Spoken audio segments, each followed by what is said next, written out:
Often named the Pig, the big daddy of light machine guns and an iconic weapon used during the Vietnam War. Ladies and gentlemen, today on Weapon History, we are going to be taking a look at the M60 light machine gun.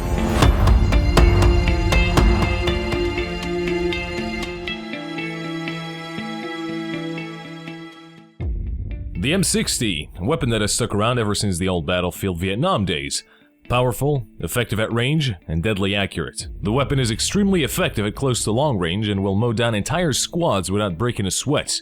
The low rate of fire will make the recoil management extremely easy, and when mounted on a surface with a bipod, the weapon is like a laser beam ready to take down anything or anyone that stands in its way. The M60 comes with 100 rounds of lethal 7.62mm ammo to dish out some serious damage. Combine that with the low rate of fire of 570 rounds per minute, and quickly running out of ammo on the battlefield will be a thing of the past. However, avoiding engagements with high RPM wielding opponents is essential when using this weapon. Instead, try putting some distance between yourself and the enemy, taking full advantage of the suppression effect. Tap firing is crucial here. Short and quick consecutive bursts of 3 to 4 shots will bring you the best results whilst using this weapon.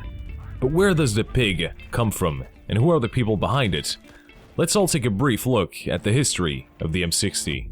It all starts in the late 1940s, where the development began on the M60 as a program for a new and lighter 7.62mm machine gun, and its design was partially derived from the German light machine guns, most notably the FG-42 and the MG-42.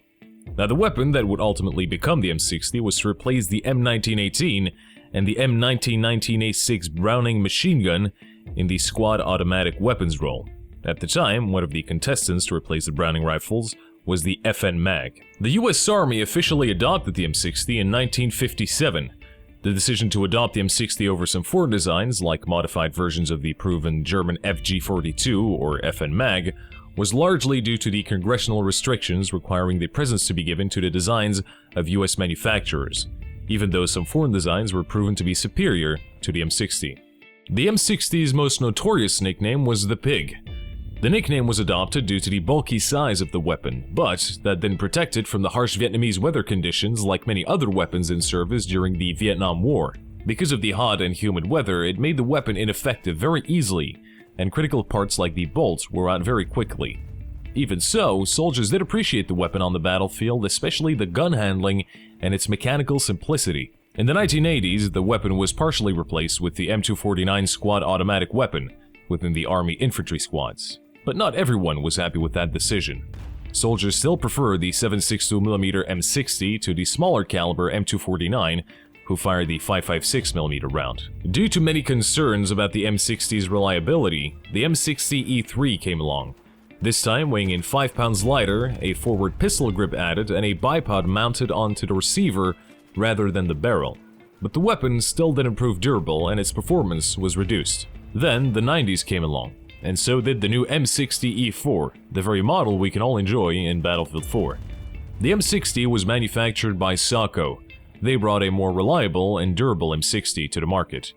The M60E4 came with a duckbill flash suppressor and a shorter and thicker log gas cylinder extension. But the weapon still faced some challenges, and in 1994, the US Army began the Gun Upgrade Kit program, with only 2 competitors, the M60 and the M240. After many reliability and firing tests, they concluded that the M240 was a superior weapon. So starting with the Ranger battalions, the M60 was slowly starting to be replaced by the M240, a heavier weapon compared to the M60 and a lot more complex, which made the cleaning of the weapon a lot more of a chore. Today, the M60 still isn't completely out of rotation. It's still being used by Navy SEALs, the Coast Guard, and some reserve units, as well as the door gun on US Army helicopters.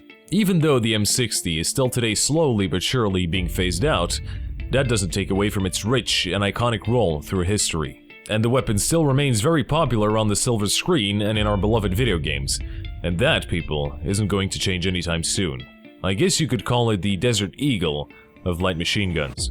Let me know in the comments what your experience has been with the M60 light machine gun, and let me know why it is your favorite weapon. Also, be sure to leave a like on the video if you enjoyed this episode, as it really helps out the show.